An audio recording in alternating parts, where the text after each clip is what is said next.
माधवदास जी जब जगन्नाथपुरी गए तो 3 दिन तक महाप्रभु जगन्नाथ जी को उन्होंने दर्शन नहीं किया। जगन्नाथपुरी पहुंचते ही जगन्नाथ जी का श्री मंदिर देख करके रोने लगे और रोते रोते समुद्र के किनारे बैठ गए और जाकर के अपने आप को कोसते हुए रुदन करने लगे। किसी ने पूछा माधवदास जी ने दर्शन क्यों नहीं किया?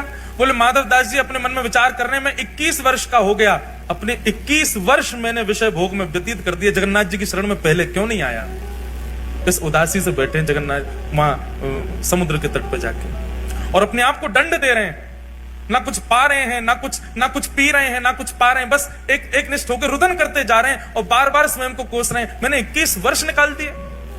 अरे तो भाई किसी ने कहा माधवदास जी को प्रसन्न हो जाना चाहिए, अब तो आ गए शरण में। बोले अब जीवन का कोई पता है क्या? मेरे जीवन के केवल इतने ही दिन हो, 21 वर्ष 6 दिन की मेरी आयु हो, तो इसका मतलब अब शेष 3 ही दिन रह पाऊंगा मैं ठाकुर जी की शरण में। 21 वर्ष तो मैंने विषय भोग में निकाल दिए। इस बात से परेशान होकर रोने लगे। अच्छा, माधवदास जी ने कोई 3 दिन का नियम नहीं लिया था। माधवदास जी तो मृत्यु पर्यंत अनशन पर बैठ गए समुद्र के तट पर जाके कि मैंने अपना जीवन व्यर्थ कर दिया, ठाकुर जी की शरण में पहले नहीं आया। 3 दिन बाद महाप्रभु जगन्नाथ जी ब्रह्मवेदी पर बैठे हैं, महाप्रसाद सामने रखा है, लक्ष्मी मैया हाथ जोड़ करके खड़ी हैं, ठाकुर जी से कह रही हैं नाथ भोग आरोग। जगन्नाथ प्रभु कह रहे हैं देवी इच्छा नहीं हो रही। क्यों? आप तो जगन्नाथ हो, आप तो प्रसाद देखते ही महाराज हाथ लंबे कर लेते हो, दूर दूर से पाने लग जाते हो, और आज आपको इच्छा नहीं हो रही, क्या बात है?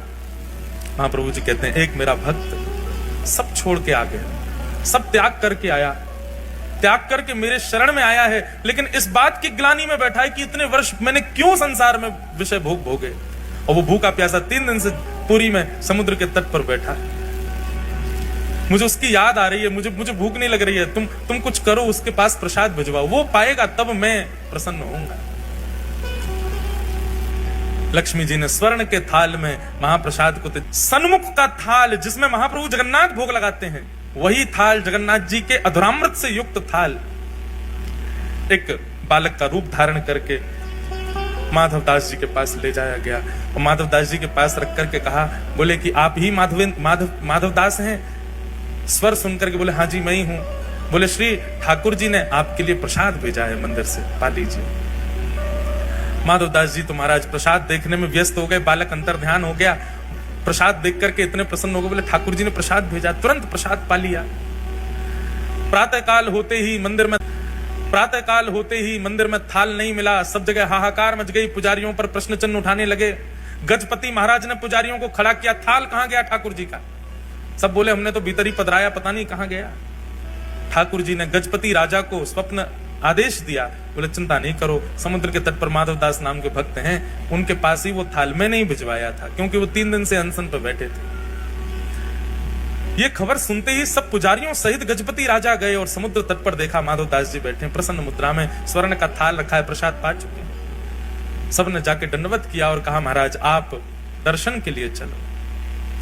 समस्त पुजारी और गजपति राजा माधवदास जी को लेकर के मंदिर में जैसे ही गए, मंदिर में माधवदास जी के प्रवेश करते ही ब्रह्मवेदी पर बैठे श्री जगन्नाथ झूमने लगे, ऐसे आनंदित होने लगे माधवदास को देखकर। ठाकुर जी झूमने लगे माधवदास को, और जैसे ही झूमने लगे सब पंडा पुजारी जय जयकार करने लगे, हरि हरि बोलो, हरि हरि बोलो। महाप्रभु प्रसन्न हो गए माधवदास को देख करके। माधवदास जी ने प्रथम दर्शन किया श्री जगन्नाथ जी का। काशी के एक विद्वान उस सब जगह लोगों को हराते रहते थे अपनी विद्वत्ता से। उनको किसी ने कहा, बोले कि हम तुमको विद्वान तब मानेंगे कि तुम जगन्नाथपुरी जाकर के माधवदास को हरा के आओ और उनसे पत्र लिखवा करके उस पर हस्ताक्षर करवा के आओ कि तुम हारे वो या तुम जीते वो हारे, तो हम मानेंगे कि तुम विद्वान हो। माधवदास जी को हराना सामान्य बात नहीं है, बहुत विद्वान है, लेकिन विद्वत्ता के साथ साथ माधवदास जी में ऐसी भक्ति थी कि अपनी विद्वत्ता के गुण को छुपा के रखते थे। उनके रूप रंग चाल ढाल वस्त्रों को देख के कोई कह ही नहीं सकता था कि ये विद्वान है। तो वो काशी के विद्वान आए, पूछते पाछते पहुंच गए माधवदास जी के पास। माधवदास जी ने जैसे ही देखा काशी से ब्राह्मण विद्वान आए, उनका स्वागत किया, सब सुंदर उनका सम्मान किया। माधवदास जी बोले आपका आगमन कैसे हुआ? बोले हम तुमसे शास्त्रार्थ करने आए हैं, और शास्त्रार्थ में तुम जब हमसे हार जाओगे, पहले ही मान चुके हैं कि माधवदास हारेगा, बोले शास्त्रार्थ में तुम जब हमसे हार जाओगे तो तुम एक पत्र पर यह लिखोगे कि हम तुम्हारे पास आए, तुम हमसे हार गए, और आज के बाद हम जब भी जगन्नाथपुरी आएंगे तुम हमारे शिष्य बनकर के हमारी सेवा करोगे, भोजन कराओगे, हमें सोने की व्यवस्था करोगे, और नीचे अपना हस्ताक्षर कर देना। और अगर मैं हार गया, वैसे मैं हारूंगा नहीं, लेकिन मैं हार गया तो मैं भी तुम्हें लिख के दे दूंगा, जब भी तुम काशी आओगे तुम्हारी सब सेवा मैं करूंगा। माधवदास जी बोले शास्त्रार्थ करने की आवश्यकता क्यों है? मुझे सेवा प्राप्त होगी, आप बार बार जगन्नाथपुरी आकर के मेरे घर की प्रसादी पाएंगे, मुझे सेवा का अवसर देंगे, इसके लिए शास्त्रार्थ की आवश्यकता क्या है? लाइए पत्र दीजिए, मैं लिख देता हूं कि मैं हार गया, आप जीत गए, और हस्ताक्षर कर देता हूं। तो माधवदास जी बोले आप सुनो, पत्र पर मैं लिख देता हूं कि आप जीते मैं हार। माधवदास जी बोले शास्त्रार्थ करने की आवश्यकता क्यों है? मुझे सेवा प्राप्त होगी, आप बार बार जगन्नाथपुरी आकर के मेरे घर की प्रसादी पाएंगे, मुझे सेवा का अवसर देंगे, इसके लिए शास्त्रार्थ की आवश्यकता क्या है? लाइए पत्र दीजिए, मैं लिख देता हूं कि मैं हार गया, आप जीत गए, और हस्ताक्षर कर देता हूं।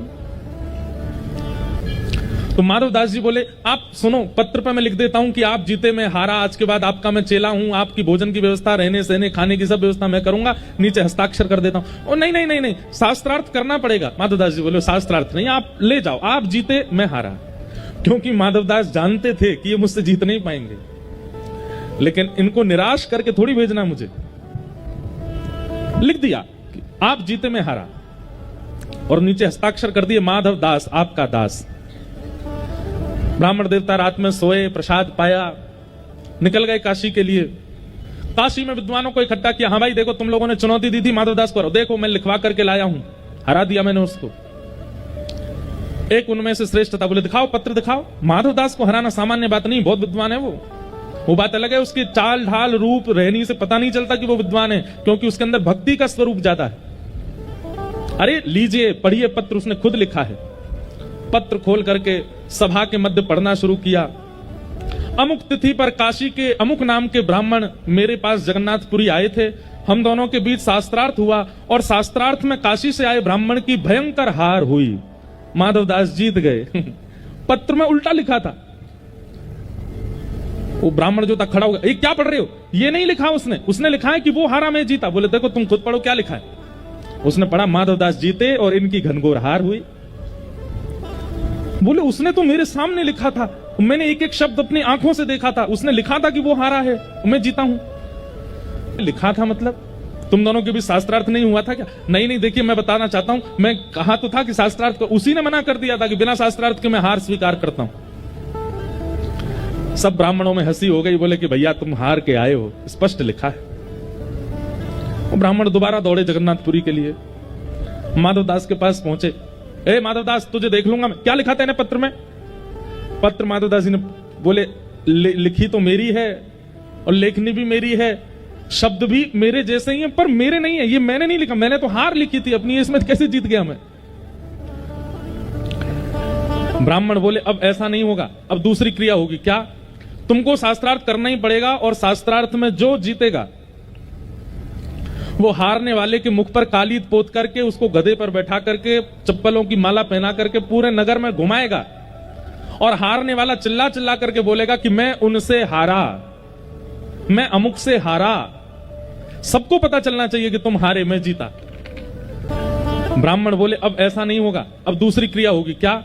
तुमको शास्त्रार्थ करना ही पड़ेगा, और शास्त्रार्थ में जो जीतेगा वो हारने वाले के मुख पर कालीद पोत करके, उसको गधे पर बैठा करके, चप्पलों की माला पहना करके पूरे नगर में घुमाएगा, और हारने वाला चिल्ला चिल्ला करके बोलेगा कि मैं उनसे हारा, मैं अमुक से हारा, सबको पता चलना चाहिए कि तुम हारे मैं जीता। माधवदास जी बोले देखिए शास्त्रार्थ की जरूरत नहीं है, मुझे स्वीकार है, आप कालीद पोत दीजिए, मेरे गले में चप्पल की माला पहना दीजिए, गधा ले आइए, मैं बैठ करके पूरे नगर में ढिंडोरा पीटने को तैयार हूं कि आप जीते मैं हारा। परंतु अभी मेरे दर्शन का समय है, आप जब तक कालीद और गधे की व्यवस्था करो, मैं थोड़ा दर्शन कर आऊं जगन्नाथ जी का। हाँ तुम जाओ। और ये ब्राह्मण गए, दूर धाड़ के लाए गधा, कहीं से कालीद स्याही इकट्ठी करी। इतने में ही माधवदास जी निकल करके बाहर आए मंदिर से। अब हुआ यह कि ये माधवदास जी नहीं थे, स्वयं जगन्नाथ जी ही माधवदास जी का रूप धारण करके आए थे। माधवदास तो भीतर दर्शन कर रहे हैं, पर प्रबल प्रेम के पाले पड़कर हरि को नियम बदलते देखा। अपना मान तले टल जाए पर भक्त का मान ना टलते देखा। ठाकुर जी जानते हैं कि माधवदास कालित पोत करके गधे पे बैठ के घूम आएगा पूरे नगर में, लेकिन मैं कैसे बैठने दूं उसको? मैं नहीं बैठने दूंगा। तो माधवदास तो भीतर दर्शन कर रहे थे, माधवदास का रूप धारण करके जगन्नाथ जी बाहर आए और ब्राह्मण गधा लेकर के काली स्याही लेके खड़ा था। आओ तुम्हारा मुंह पोतूं। ठाकुर जी बोले स्याही नीचे धर दो, पहले शास्त्रार्थ करो। तो तुमने तो मना किया था कि शास्त्रार्थ की जरूरत नहीं है। बोले तब किया था, पर अभी जगन्नाथ जी का दर्शन करके मेरा मन बदल गया, अब तो मुझे शास्त्रार्थ करना है। भगवान से कोई जीत सकता है? ऐसा शास्त्रार्थ हुआ, ऐसे ऐसे प्रश्न रखे भगवान ने कि उनका उत्तर नहीं दे पाया, निरत्तर हो गया वो काशी का ब्राह्मण। और पूरी भीड़ एकजुट हो गई, सबके सामने उस ब्राह्मण की हार हुई। हार होने के बाद ठाकुर जी बोले इधर आओ, स्याही पोते हैं तुम्हारे। और स्याही लेकर ठाकुर जी नहीं पोती उसके मुंह पे, बैठो गधा पे, और पूरे जगन्नाथपुरी में हल्ला करके आओ कि माधवदास जीता और मैं उनसे हारा। बेचारे वो बैठ गए गधे पे और पूरे जगन्नाथपुरी में हल्ला करे रोते रोते, माधवदास जीत गया मैं उनसे हार गया, माधवदास जीत गया मैं उनसे हार गया। इतने में ही माधवदास जी, असली माधवदास जी निकल करके आए मंदिर से। जैसे मंदिर से निकल के आए, उन्होंने छोटे छोटे बच्चों से पूछा, एक ब्राह्मण यहाँ खड़े थे गधा लेकर के, स्याही लेके, कहां है वो? बोले वो तो कालित मुंह पे पोत करके गधा पे बैठ के डोल रहे हैं पूरे नगर में। हैं अपने आप ही? माधवदास जी दौड़े दौड़े गए, ब्राह्मण देवता आप ये क्या कर रहे हैं? आप क्यों चढ़ गए गधे पे? आपने क्यों अपने मुंह पे पोत ली स्याही? आप नीचे उतरिए, ये अधिकार आपका नहीं है, अभी पहुंचिए अपना मुख। ब्राह्मण चरणों में नहीं नहीं नहीं माधवदास जी, मैंने अपनी हार स्वीकार कर लिया। आप ये क्यों स्वीकार की? मैंने तो कुछ कहा ही नहीं आपको, क्यों स्वीकार कर ली? अरे भैया, तुमने जो प्रश्न किए और मेरे प्रश्नों का जो उत्तर तुमने शास्त्रार्थ में दिया, मैं तो तुमको गुरु मान चुका हूं। लिपट गए चरणों से।